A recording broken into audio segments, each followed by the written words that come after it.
Good morning बच्चों। इससे पहले हमने अपनी पुस्तक वसंत भाग 2 से पहला पाठ, जो कि एक कविता है, हम पंछी उन्मुक्त गगन के, और कविता के लिखने वाले को क्या कहते हैं? कवि।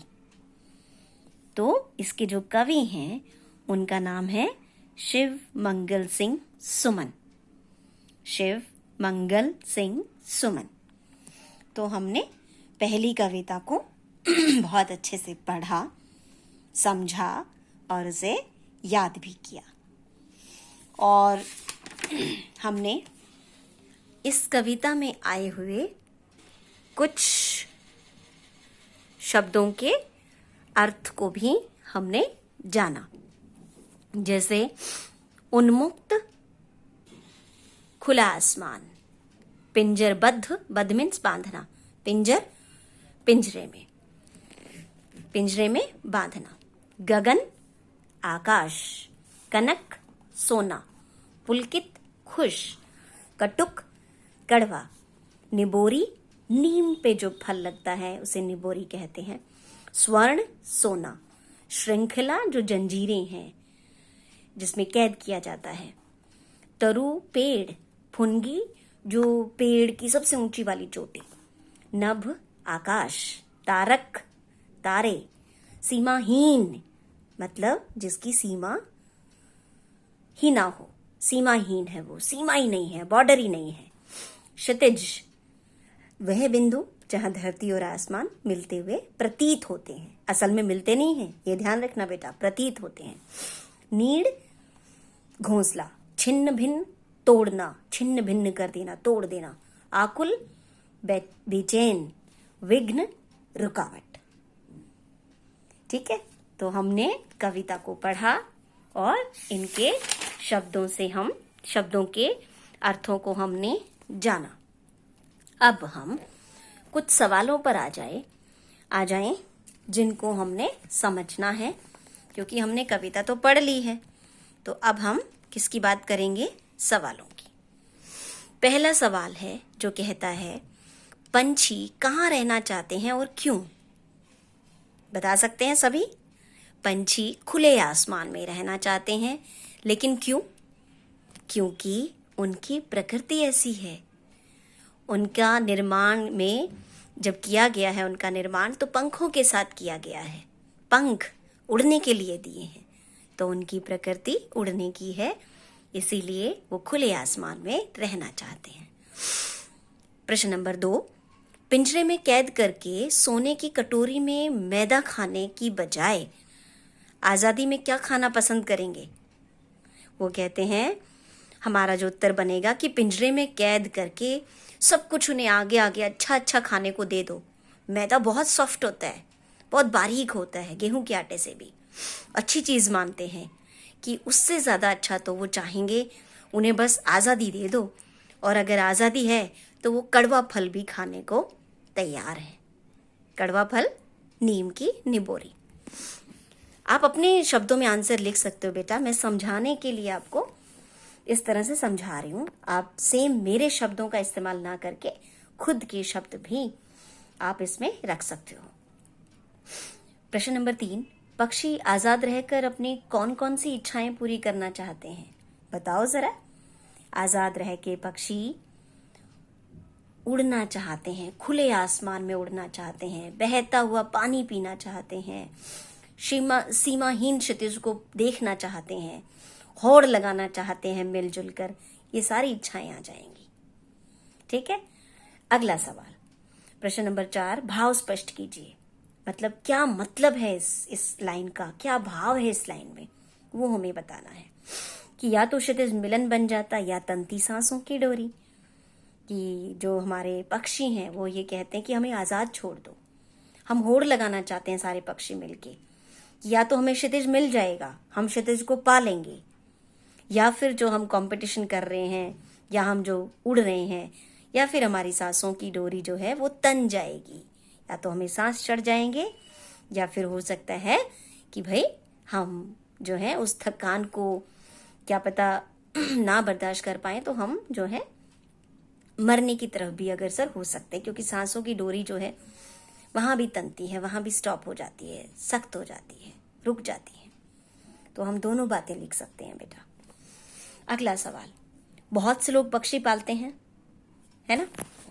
बहुत से लोग पक्षी पालते हैं। हम में से भी बहुत सारे बच्चे के घरों में पक्षी होंगे।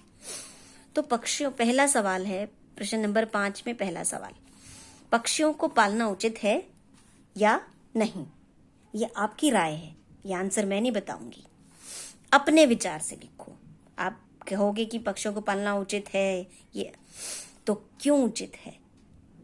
फिर आप कहोगे, दूसरा बच्चा ये भी कह सकता है पक्षियों को पालना उचित नहीं है, तो क्यों नहीं उचित है? एक लाइन में ये भी समझाना है, ठीक है?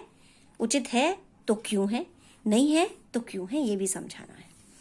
प्रश्न नंबर 5 का ख भाग, क्या आपने या आपकी जानकारी में किसी ने पक्षी पाला है?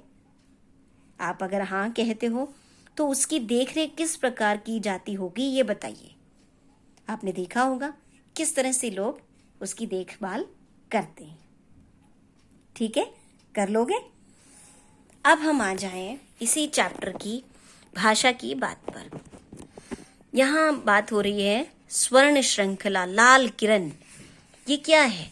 स्वर्ण श्रृंखला। जो श्रृंखला है वो कैसी है? सोने की। किरण कैसी है? लाल। तो ये क्या है? जब ये संज्ञा है किरण, श्रृंखला, जब संज्ञा की विशेषता बताई जाती है बेटा, विशेषता कि वो कैसी है, वो लाल है, काली है, पीली है, सोने की है, लोहे की है, चांदी की है, तो ये जो है ये इनकी विशेषता है। और संज्ञा की विशेषता बताने वाले शब्द कहलाते हैं विशेषण, ठीक है? और विशेषण के 4 भेद हैं, जिनमें से ये पहला भेद है जिसका नाम है गुणवाचक विशेषण। ये संज्ञा शब्दों का गुण बता रही हैं बेटा, गुण है ये इसका, ठीक है? संज्ञा शब्द की विशेषता बताता है कौन? विशेषण।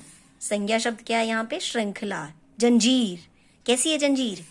स्वर्ण, सोने की। तो स्वर्ण क्या है? विशेषण। और संज्ञा क्या है? श्रृंखला। ऐसे ही किरण, कैसी है किरण? लाल। किरण की विशेषता है कि वो लाल है। समझ में आ गया गुणवाचक विशेषण? Very good. वैसे हमने छठी में भी किया है बेटा, तो आई थिंक आपको और जल्दी समझ आ गया होगा। आप एक काम करोगे, आप तीसरे नंबर पे, चौथे नंबर पे कविता से 2 और ऐसे ही उदाहरण ढूंढ कर लिखोगे गुणवाचक विशेषण के, ठीक है? अगला सवाल, ये मैंने लिख भी दिया है वैसे, कविता में से 2 गुणवाचक विशेषण के उदाहरण ढूंढ कर लिखिए। प्रश्न नंबर 7, भूखे डैश प्यासे में द्वंद्व समास। द्वंद्व, द्वंद्व ये वो है दोनों में बेटा। द्वंद्व मतलब द्वंद्व होना, कंफ्यूजन होना। ये कंफ्यूजन वाले हैं कि भूखे प्यासे। कंफ्यूजन मतलब जो दोनों चीजें इक्वल होती है, भूखा प्यासा, दोनों इक्वल हैं सिचुएशन में, ठीक है? तो उसे कहते हैं हम समास, मतलब 2 शब्दों का जो है इकट्ठा हो जाना। ये हम जब हम बड़ी क्लासेस में जाएंगे और तब आगे सीखेंगे, पर ये बहुत सिंपल वाला इसलिए हम समझ सकते हैं। इन दोनों शब्दों के बीच लगे हुए चिन्ह, ये जो डैश लगा हुआ है, इसे सामासिक चिन्ह कहते हैं, समास का चिन्ह कहते हैं, ठीक है? और इस चिन्ह से और का संकेत मिलता है।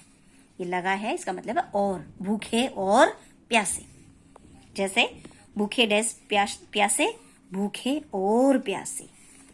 माता डैश पिता, माता और पिता। ऐसे ही जितने भी शब्द आएंगे वो सब हमारे द्वंद्व समास में आ जाते हैं। अभी हमें पूरा समास नहीं पढ़ना है, लेकिन ये सबसे सिंपल वाला है। धीरे धीरे हम कुछ पढ़ते जाएंगे, तो जब हमें पूरा चैप्टर समास का पढ़ना पड़ेगा तो हमें बहुत कुछ पहले ही आता होगा, ठीक है बेटा?